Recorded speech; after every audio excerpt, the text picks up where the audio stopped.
de avond voor kerst en heel stil was het huis. Iedereen sliep al, behalve een muis.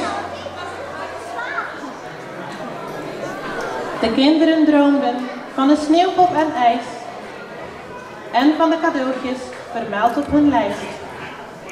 Ineens schrok ik wakker. Wat voor herrie was dat? Geschreeuw en geklater, een krijsende kat. Ik sprong snel uit mijn bed en liep gauw naar de deur. Ik stapte naar buiten. Wat was dat gezeur? Op de grond zag ik niets. Maar heel hoog op het dak stond een slee en een man in een prachtig rood pak. Ook rendieren zag ik. Het waren er 4. Ik dacht bij mezelf, wat doen die hier? De man riep de dieren 1 voor 1 bij hun naam.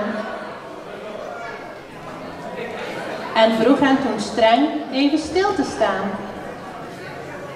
Hij liep naar de schoorsteen met een heel grote zak en verdween met een sprong pardoes op het dak.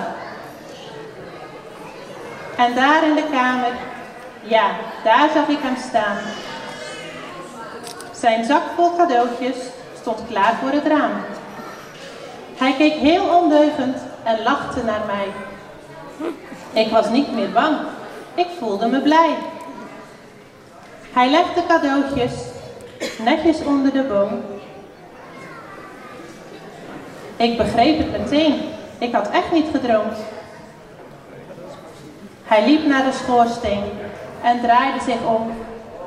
Gaf mij toen een knipoog, wat was ik toch dom.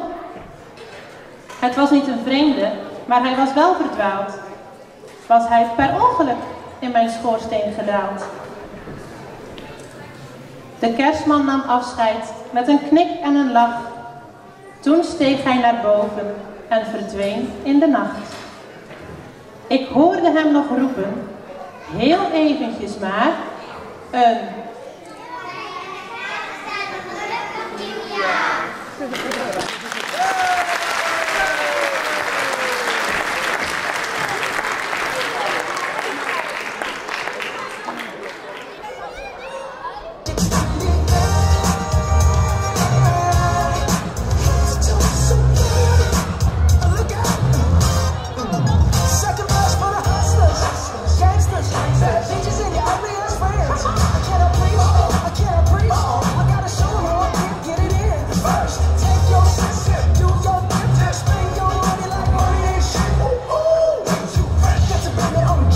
Hashtag